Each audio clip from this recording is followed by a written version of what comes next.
Alrighty, g'day guys, and welcome back to another episode of the Bradley J. Driver Experience. Today we're shooting over Zoom. This man is a busy man, back-to-back schedule, but he's a guy that I've been following for some time. Today's chat is a little bit different to what I thought we'd originally connect with when I watched this guy years ago. I will say he's a Roosters supporter, which I'm well around. I love that. He is the marathon man of past. I've seen him on TV. I watched that series Marathon Man where this guy's best friend, Hugh Jackman, challenged him to get himself back on track and back in shape. And he tackled a marathon in New York City, which is incredible. But it's not what he's here to talk about today. We may touch on it. He's here to talk about his charitable heart, the foundation that he's created called Gotcha for Life. Ladies and gentlemen, from your home, your car, or wherever you are, give a very warm welcome to Mr. Gus Worland. How are you, brother? Hey, Bradley. How are you, champion? Thank you. It's a very nice intro. I appreciate that. Mate, it's an intro that's well-deserved. You're doing some amazing things within your life and within the world, and I want to talk about it all here today. Like I said, it's a pleasure to have you. I know you're a busy guy, and we planned this, I think, a few moons ago now. So it's good to finally be sitting face to face. Let's talk about your last couple of years, because like I said in that intro, I remember, my first introduction to you personally was through Marathon Man, the TV series that my dad and I sat down and watched every week for the duration of that period of time. And I sort of watched your character and I really like what you're about and who you are as a human being. And at the time you were, and for a very long time, you were the host of the Triple M Grill team, which I know many people would have known and loved as they drove to work every morning and listened in. But life's a little bit different now. So let's talk about sort of the transition of your career from radio and TV personality to founder of a charitable organization. Yeah, I mean, for me, thank you. Yeah, I mean, for me, I was 38 years of age and, selling laptop computers in England, loving life pretty much, and was sort of wondering whether I wanted to be a salesman up into the age I was 40. And I was like, you know what, there might be an opportunity to do something different. And I had a real change of life, had a real great friend and confidant in Jacko to be able to sort of steer me in the right direction. And we did some TV shows together. And eventually, like you said, ended up on the grill team and did Man Up and did Marathon Man, which was great fun. And I suppose after waking up at 3:30 in the morning for over 10 years to do Brekkie Radio, Gotcha for Life was always going to be my future. So I just had to make the decision, Brad, on when I needed to leave that and really go into Gotcha for Life, because I don't think Gotcha for Life can do what Gotcha for Life's meant to do unless I'm, out there every single morning, lunchtime, evening, doing what I need to do to raise funds and raise awareness around mental fitness and prevention of suicide. So 2019 November, said, right, that's it, to the grill team, or at the time Moon Man in the Morning Show, which had taken over, and I went, I'm gone. And they were sad but also happy. They knew that was sort of where I was going to go. And I've been doing it now for nearly 18 months full time. Started the charity 4 years ago off the back of Man Up, and I've never had a better balance in my life. I still do a sports radio show for Triple M on Saturday mornings, called Dead Set Legends, which gives me that sort of balance of sport and fun, because as you would know, if you're working in this sort of preventable mental fitness space, it's very emotional, takes a lot out of you, and you need to have a bit of a balance in your life to make sure it doesn't overcome you. So very, very lucky that the transformation from one to another has been reasonably seamless. The only person that's really upset is my accountant, who wonders why I don't have any money anymore. But that's when you're passionate and your heart's in the right place. Your bank balance may not be that good, but you're filled with other good stuff. So that's just something me and my family have been able to work out. Mate, that's incredible. One thing I didn't know is that you transitioned into this world, or the world of radio and presenting and being a face that, is either in control of a foundation or a face that so many people know and love. I didn't know that it was 38 or 39 years of age that transition happened. Yeah. It's very similar to Ricky Gervais. He was in a similar boat where, I don't know if you know this, but it wasn't until he was, I think, 39 that he first appeared on television. I didn't know that. I mean, for me, obviously having a contact like Jacko and I have been best mates since kindy, and he was doing a Woody Allen movie in London. And I was working at the time looking after sort of the Midlands and North and Scotland for Toshiba laptop computers. And Jacko bumped into Ricky Ponting, the cricketer, outside a store in London one day. And Ricky said, "Oh, the boys would love to see you in the sheds after if you want to come and watch the first test match." This was back in 2005. And Jacko said, "Great." So he rang me and got his brother and his uncle, and the four of us went off to the cricket, and got to about 5 o'clock, and Ricky's personal assistant rang Jacko and said, "Look, the boys would love to see you in the sheds." And his brother and uncle said, "I'm not going in the sheds." And I went, "I'm going in the sheds with you, Jacko." So when we went, we thought it might be 15 or 20 minutes, a couple of photos, and, thanks for having us. But what ended up being like 4 or 5 beers, had this fantastic night, and we both left with Matt Hayden cricket bats and just with these wonderful stories. And Jacko and I were going home in the car, and he was like, "Wasn't that awesome? Like, to get to know the Australian cricket team like that, wouldn't it be great to show the Australian public what those players are really like?" Because we only really got to see them on the field of play, or whether they were doing a media interview, and they were reasonably sort of professional in their answers. We wanted to see the real characters of the team. And so about a year later, Jacko had put together some thoughts around a show called An Aussie Goes Barmy, where I would sit with the Barmy Army English cricket supporters and follow the Ashes when it was back in Australia with them. And we did a 6-part series, and it went really well. And then I did An Aussie Goes Bolly, which I did the same thing in India. Then I did An Aussie Goes Calypso, which was the same, but in the West Indies. So I did these 3 shows, loved it, and was thinking, how long can I keep this going for? And eventually, when I was promoting An Aussie Goes Calypso, I was in Triple M breakfast radio, getting interviewed about the show. And the boss of Triple M was in a taxi between the airport and the station, and he loved my storytelling. And he basically jumped out of the cab, went in, waited outside the studio. And when I came out, he said, "Look, have you ever thought about doing radio?" And I said, "No, I work for Foxtel now." And he goes, "Well, let's have a chat." And anyway, about 3 or 4 months later, I started my first radio gig on Sydney breakfast radio, and I literally haven't really worked properly ever since, because as you know, sitting around just talking is great fun. It's not really work. So I was lucky enough to do 2,500 shows and over 10 years on the Brekkie show. And, that's where my life changed for what I think for the better. And that gave me the chance to have a voice. And that gave me really the most important work I've done, Brad, is, the Man Up program. And that started Gotcha for Life. And that all started off the back of me just chatting one morning very openly with a lot of vulnerability to, hundreds of thousands of Sydney-siders, telling them about a friend of mine that had taken his life and why I was just so shattered about it and hadn't really spoken to anyone about it. And that started that process, I suppose, of me opening up about something that had really been devastating. That was a question I did have for you, the beginnings of all of this and that idea. And, and it's quite often it takes something that's quite personal or close to us in life to sort of snap us into, I guess, the reality of the world we live in. And it can be very tragic and sad at times. And I know, especially in the field of mental fitness and mental health, it is quite often personal or very close personal circumstances that lead people like yourself to go on and create these foundations and do the hard work that goes into preventing further suicide or further mental health issues in our Aussie society. So how long ago was it now that you lost your friend? And then how long Sorry, go on. It was just over a dozen years ago now. And basically, I didn't talk about it at all for years, as most of us didn't. But his wife eventually said that she was going to climb Mount Kilimanjaro for Lifeline. And that sort of gave us all a bit of an opening to say, "Oh, look, she's going to talk about it now, and perhaps we can bring it up." What made me think about doing it on the radio was we were looking at our audience, Matty Johns, myself, and Mark Geyer at the time, and going, what do they want? Like, of course, they want to have a few laughs. They want to be entertained. Do they want to be educated? Like, do you want to sit in your car or have in your earplugs every morning someone educating you? We weren't sure. So we tried to get a bit of variety of all the content we'd put into the show, because you've got to come up with 15 hours a week every week. And we went, you know what, I wonder if our audience who's grown up with us a little bit at this stage, wonder if they want to start hearing about, our lives and the stuff we don't normally talk about, the vulnerable stuff. And so one day we went well, who wants to go for it? And I said, well, I'm happy to talk about my friend.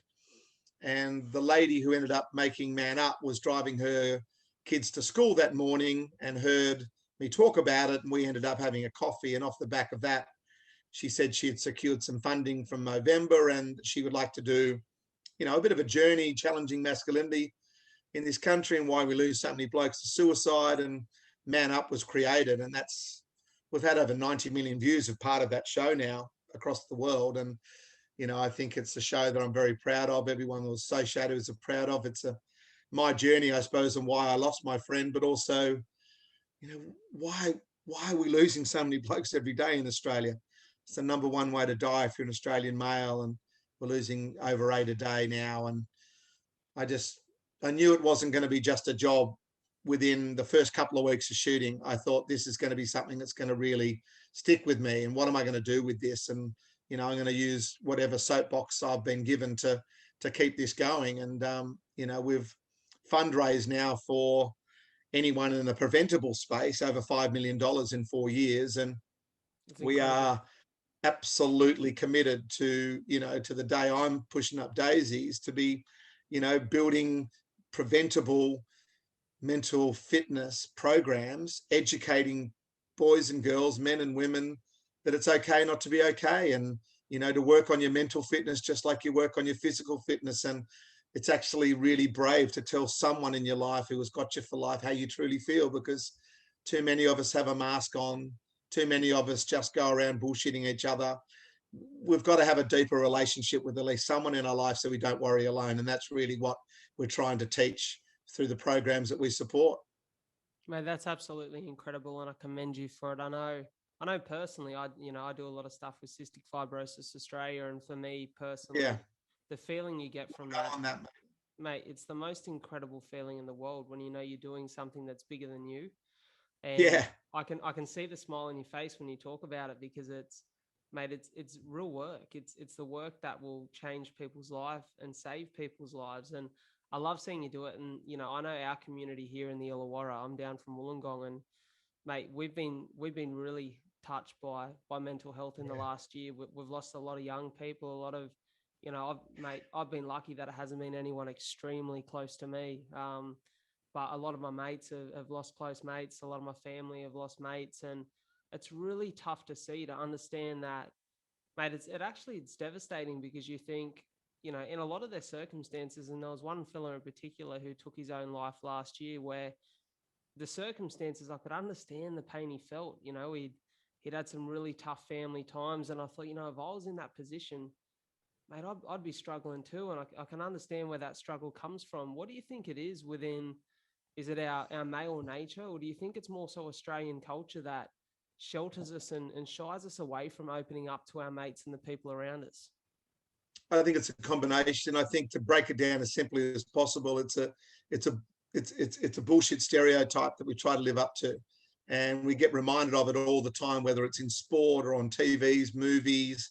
It's thrown at us all the time that blokes are meant to just man up and shut up and just get on with it, and don't be that whinging person that just hasn't got their shit together. And it couldn't be further from the truth. And it's about time we started to realize that we're human beings, and human beings have emotions, and we have things that we're good at, and we have things that we're not so good at. And why on earth would you not want to tell someone how you're truly feeling? And it's just been, my dad told me just to man up and shut up. His father would have told him that. It's just a cultural thing, but we know stuff now, Brad. We know stuff that they didn't know. So it's time for us and you and your children to actually make the change, to go, you know what, that's what it used to be like, but it's not like that anymore. Because what has got us to where we are, why would we keep on wanting to do that for?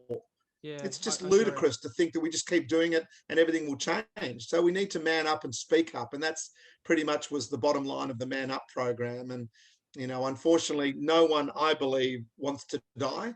They just want to be out of pain. So why wouldn't we talk to someone about the pain that we're in and try to get someone to help us with that? And we need to help through schools and through education, to have the courage to be able to man up and speak up is one thing, but also the people that actually get spoken to realize that you don't have to answer that question and have all the answers for that person. Just for you to be able to go, thank you so much for sharing that with me. And I love you for sharing it with me. Now I'm on your team. Now you're not alone. You're not worrying alone. Now we can try to come up with something together. Just like we talk about mental fitness, we talk about, let's say, physical first aid. If someone broke down in front of us now with a broken leg or they had some sort of problem, we would call an ambulance. We would call people around. Does anyone know what to do? Is there a doctor in the house? Why? We should be able to do that exactly the same thing with our mental fitness. You shouldn't have to come up with all the answers, but you're a part of the team that puts it all together. And is there nothing better in the world than having a crew, a family, a community, whatever you want to call it, around you, a village that can actually help you, and then you help them, and in that friendship is just so much deeper than it would be when you just talk about banter all the time. And I've just been away for a couple of weeks with Freddie Fittler and the New South Wales Blues and the Hogs, which are these awesome guys that ride Harleys into town, and kids just love it, at schools and stuff. And we do clinics in mental fitness, we do clinics on rugby league and stuff. All people want to do is feel a part of something. So why do we find ourselves isolated so much? It's because we don't have the emotional muscle, the words to actually ask someone for help. And that is something that we can change through education. And that's something that, I'm knocking down the door on government. I think that should be a part of the curriculum. I think that's where we should be heading. It's just so important that we get this right. It was an awful problem before the pandemic, but even worse now. So, it's time to put the line in the sand and start being a better friend to your family and friends and getting that deeper relationship. And if you feel a bit uncomfortable, well, tough shit, get on with it and just be there. You can have a conversation with snot running out of your nose and tears running out of your eyes. It's a difficult thing to do. No one says it's easy, but we've got to start having those conversations. And, time is of an essence, really is a problem out there. Mate, I completely agree with everything you said there, from, the government and the curriculum within schools itself. I think, as young kids, we're so impressionable. What we learn in those early years of our life are lessons that live on with us forever. And one thing that I want to echo and repeat that I love you said in that little piece there was, we're all a part of the team that puts this together. And we all play that individual role, don't we? We all play that role of huge importance. So for everyone listening, remember that could even be the takeaway from this whole episode, that you are just a small part of the puzzle, but when we all come together, we solve a bigger problem. Tell me, Gus, I'm interested to hear your opinion on this. I think, it's funny. I've become in the last couple of weeks very, very aware of the world we currently live in. And what I mean by that is, as someone who utilizes technology like we're doing here today to make a living, and I have the pleasure of living the life that I wanted to create, being a podcast host, and this is my love, this is my passion. So I'm very grateful for the technology that's around us. But in the past month or two, I've just, hearing a few tech founders and people in the tech space speaking on the world that we're moving into, and they're speaking particularly, I'll sort of outline what I was hearing. It was talking on virtual reality and the VR goggles, and they were picturing a life in about 10 years time from now, where people will come home from work, they'll have their family or their wife around them. They may not be particularly happy with the life that they're living, so they're able to put their goggles on. They've created an artificial world around them where they can sit there and live in the world that they were so happy to create in their goggles. And then they'll take them off and go to sleep and wake up the next day and do what they have to do to survive, and then go back home and put their goggles on. And mate, it hit me, and I thought, that sounds like the saddest world we could ever live in. We literally have the ability to craft the life we want to live in real life, in real time. And it scared the hell out of me. And it made me think about the power, not positively, but potentially negatively, that technology can have. And we've spoken about, here today, the cultural change and the change in generational understanding of mental health and mental fitness, and how, our fathers didn't really understand, what was happening in that space. It wasn't as present then. How our grandfathers definitely didn't understand. It was a different time. It was kind of just, like you said, man up and get on with it. But it makes me think, do you think the world that we're moving into and the world we're currently living in, which is surrounded by technology that almost rubs what we can't have in our face, the world that we want in our face, even when we're working so hard to achieve it, do you think that's a part of the bigger problem here? Oh, look, no doubt in the world that you've hit the nail on the head there. So you and say that's correct and put that to the side for the moment, realize that the communication through technology has been brilliant, especially this last year or so. Like, being able to FaceTime friends, you and I are talking on Zoom now, but there's other media like other technology like Teams and other things that I've been able to. I did a chat to BHP through the pandemic, 16,500 people on Microsoft Teams about mental fitness. Like, I would have loved to have gone out to that workforce and sat there and spoken in front of them like I'd done a year earlier with Salesforce software, where I sat in front of people at the ICC, 12, 13,000 people, but I could do that through technology. So that's absolutely brilliant. And I was worried, really worried, that the programs that we support, like the Tomorrow Man, Tomorrow Woman, and Accidental Counsellor, and mental health first aid, couldn't be done because of the pandemic. But all of a sudden, within a couple of weeks, everything gets pivoted, it goes online, and we can actually do what we've been doing. I was worried about whether or not we could build a safe enough environment to do that. Well, a lot of people came to us and said, I never would have turned up at the Surf Life Saving Club, the footy club, or wherever we're meant to be to listen to your chat, but I'm very happy to do it in the safety of my own home. So technology actually brought a lot more people to us than perhaps would have in the past. So there's no perfect sort of pill, if you like, but there are people that would like the technology and other people that want the face-to-face. But getting back to the sadness of that goggle world, it's because we don't like feeling uncomfortable, especially blokes. We like feeling in control. So I imagine if you're sitting there in your goggle world and you say, well, that's the type of wife I want to be married to, and that's the house, and that's this is reality I want to, you've got full control over that, right? And you've got the technical nous to be able to put it all together. Much harder to walk into your home and sit with your son or your daughter or your wife and actually have a conversation of gravity outside of banter.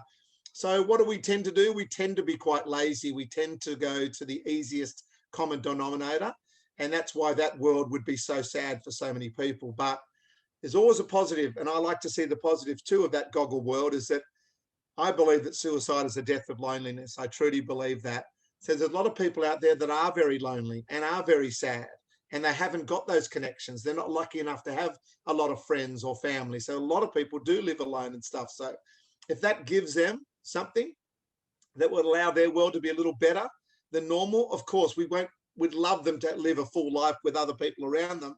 But there's always people that are just don't want to have that world. They're loners and they're happy to be that way. So it's a little bit of a balance, just like everything else in the world. I like to think of the 80-20 rule. I've struggled all my life with my weight. I've gone up and down like a yo-yo. You saw me in Marathon Man. I put all that back on again, and now I've dropped it back to nearly my marathon weight again. So I understand the difficulties that people have. Things that are easy for me are tougher for other people, and vice versa. So we can't sit up here on our high horse and say, right, this is the way it should be. But as a majority, of course, I think it's probably a sad world. But if it works for other people, awesome. But have we challenged ourselves enough to see if we can live in that world with other people? I don't know, but everyone's got their own story. It's a really nice way of putting it, a really optimistic way as well. I like that. I like your take on it. Talk to me about, obviously you said there, you guys are doing a lot of programs, you're doing a lot of things that speak to people in workplaces, schools. Was that always the idea for Gotcha for Life and the creation of this foundation to be very program and communication based? Or were there other ideas? No, that was pretty much it. To tell you the truth, the whole thing started off the back of an afternoon I had with Tom Harkin, who runs a program called Tomorrow Man, and his wife now runs Tomorrow Woman, which are the programs that we put most of our funding into.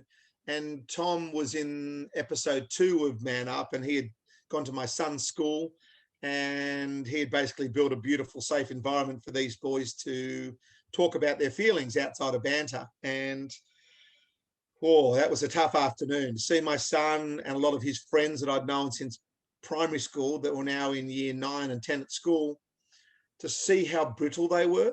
They're like paper mache, and I'd never seen these bunch of boys, and how much they rallied around each other once they showed some vulnerability and they started to show some real emotion, and how close that group of mates got. And I thought, gee, if that can all happen right here, right now, I want this in every single school, boys, girls, in Australia.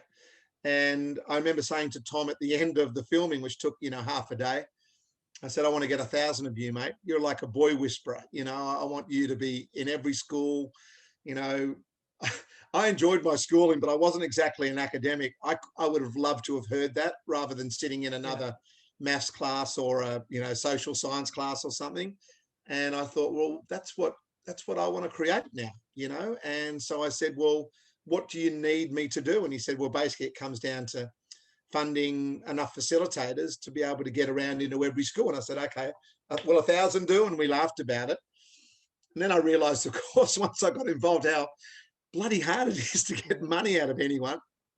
And I haven't had any government funding yet. However, I'm having some really good conversations with some ministers now that are just so switched on to what we're doing. And I feel like we're on the right path there. But yeah, it's bloody hard. So I've got 16 facilitators in 4 years. So it's hard to find the right type of person that is not just reading from a script, because kids will look at that person and go, you're a phony. I don't trust you. And the whole thing's a waste of time.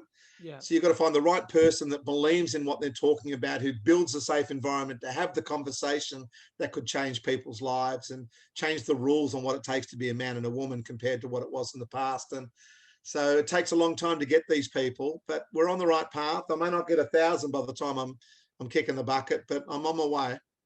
Mate, it's really good to hear. And, I love to see, like I said before, you can see the smile on your face when you talk about the work you're doing. And I think that's powerful. It's so important.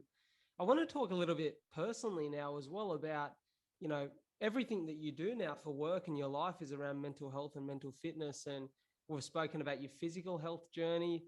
And let's touch on a little bit some of those anchors within your day and within your life that keep you sharp, because, it's easier to give advice, but it's very hard to give advice when you're not in the right place yourself.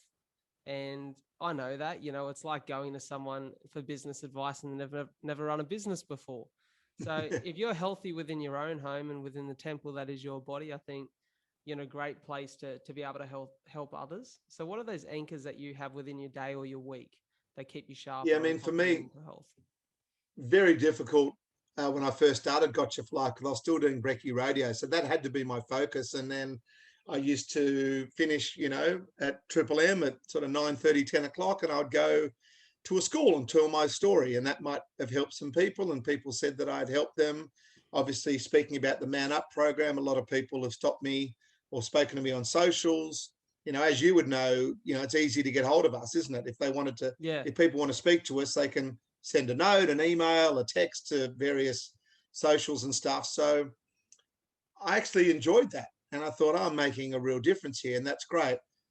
But like anything else, it's a balance. And I find myself, I get up to 1,000 notes a day from people either wanting my help or thanking me for something that I might have done. Or so it's big, and I can't get back to all those people. You think 1,000 a day, 7,000 a week, nearly 30,000 a month times 12. I just can't simply do it. I can't even get to the message to see what the message is, to then send a templated, response back saying, thank you very much, I haven't got time to do it. So a lot goes through to the keeper. And that worries me and that upsets me. And there's people that, get upset with you when they eventually do get hold of you. I sent you a note and you never contacted me back. So I said, I can't keep doing this forever. I've got to come up with some sort of way of just being able to do what I can do. And I'm only one person at the end of the day. So the things that anchor me, to get back to your question, is that I've got to do my physical fitness with a group of people in the gym. I did a workout before I came on here with you, and there's no way I would have done that by myself. Like, it's just so hard, and I would have given up. Like, we had to do these squats at the end. We had to do 30 squats, hand it over to your mate. He did 30, then you did 20, then you had to do 10. You had to do that 3 times. That was at the end of the actual workout. And we're looking at each other going, if we didn't have each other, we didn't look left to right with this group of other people, we would all be given up. Yeah. So I need to do exercise for my melon and for my own body. And I have to do it in a group, which means I need to fit in with what the gym is doing with their timing. I need to eat as clean as possible. I've got to get off the grog, for long periods of time, because I feel better when I haven't got that poison in my system. So there's a whole lot of stuff that I need to do now. And I basically start my day with 8 hours of sleep, water. First thing I do, wake up in the morning, is water. I do a couple of minutes of breathing where I just breathe in through my nose for 5 seconds, out for 5 seconds. It just calms me for a minute or two. And then I get up, and people tell me to have a cold shower. I haven't quite got there yet, but I then get on with my day. And I'm very fortunate now. We've got 5 members of staff at Gotcha. One of those is my wife. And she gets it, like I get home and she sees that I'm exhausted. I'm talked out. I haven't got much left. And she's really good at just letting me sit and do nothing and recharge the batteries. And the kids have been great. I've got 3 kids. I've got a son and 2 daughters, all 2 at uni and 1 doing year 12. So they're old enough to, they've got boyfriends and girlfriends and stuff. So I don't need to be that big daddy role anymore. They just know that I'm there for them. And so, yeah, it's taken a while to get the right balance, but you would know yourself, if you just keep working and working and working, you end up, not doing a good job because you'll just be too tired. This work is just too difficult.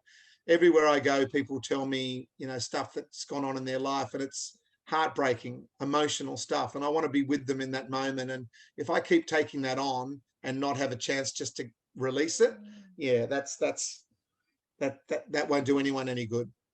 Well, there's power in longevity, isn't there? And, and longevity is what will keep you affecting more lives positively and moving in that direction that you want to be moving with Gotcha for Life. And I got my dog here too, making all sorts of noise. Yeah, I could hear the sounds, and I assumed it was a dog. What type of dog do you have? Well, we've got 2. We've got a golden retriever, and we've got a, what are you? You're a bit of a mix. We'll call it a bit of a mixed bag. Mixed bag. You know what? But he's carrying on like a pork chop. I don't know why. You know what? What's wrong, buddy? Dogs are a really good topic in mental health too, aren't they? Like, they are truly man's best friend. I've got a beautiful little Jack Russell Hunter boy at home, and mate, have you watched Ricky Gervais's show? I'm a big fan of him. Afterlife. Yeah, you know what? I watched the first 3 or 4 episodes after everyone telling me how awesome it was. I was super sad, and then I haven't watched the second one yet. But everyone that I know loves it and watches it, so incredible. I should get back on the bandwagon. Well, the dog saves his life. It's an incredible show. It's it's all about the stuff we're talking about here today, and losing loved ones. And it's there's a joke. There's a joke someone told me the other day that said, "Does your wife love you more than your dog?" And I said, "We'll put them both in the boot of your car for an hour. Open the boot up after an hour and see which one is happy to see you." 100%. It's a great way. It'll give you the answer. Great way of putting it. Mate, I'm so thankful for your time.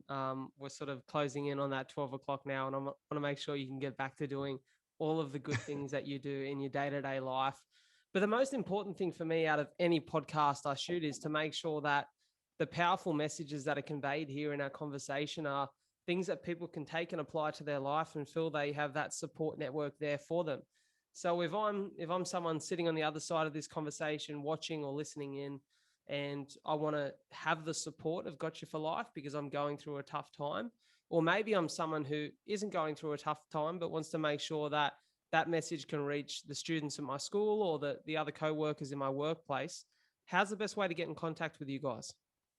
Yeah, so Gotcha for Life's got a website that has all our program partners, got everything that we're about, and that's gotchaforlife.org, and that's got all the information there. I mean, what I love about our community is a lot of people out there doing community events for us, whether it's just a real simple lemonades outside the front with the little kids who just want to make 20 or 30 bucks for us, because every $40 is another person that can sit in one of our programs. So that's an easy way to sort of think any money fundraising wise would work really well. But the most important thing, Brad, is for people who are listening to go, am I doing enough amongst my group of mates and family to let them know that I love them? Am I getting myself out of my comfort zone enough to have a conversation of gravity outside of banter to let them know that I love them? And it's not an easy conversation to have, but you just got to take a big deep breath and just have that conversation, or use the technology, send them a text, send them a video, whatever it might be, send them a video to their WhatsApp, whatever it might be.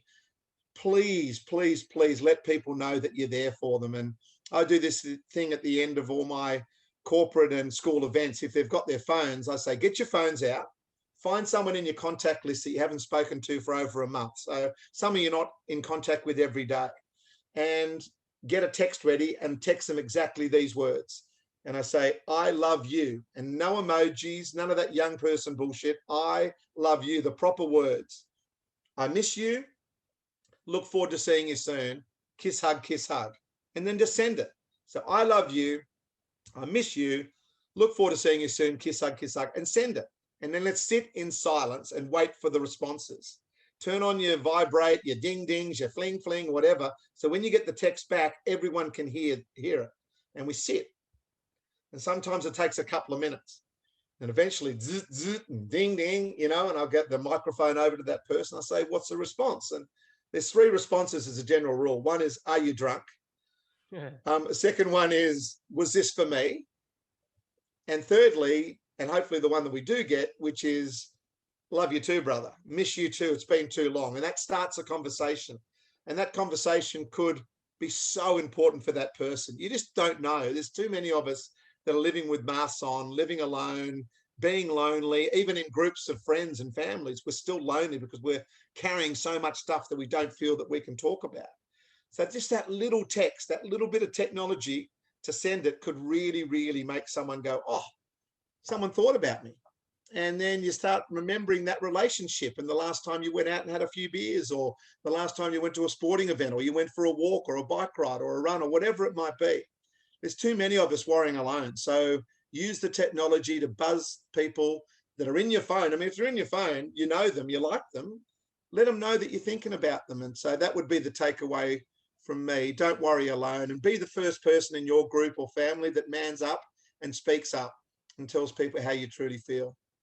Gus, I love that right there. If you're tuning into this, take action on that. I think that's extremely powerful. I want to say, remember that key messaging from this episode here today, that you are a piece of the team that puts this together. And if we all work together as a team, well, you know the power of that. Gotchaforlife.org, Gus Worland, thank you so much for being here on the Bradley J. Driver Experience, mate. It's been an absolute pleasure. And I'll definitely be supporting your journey and everything you're doing from here on out.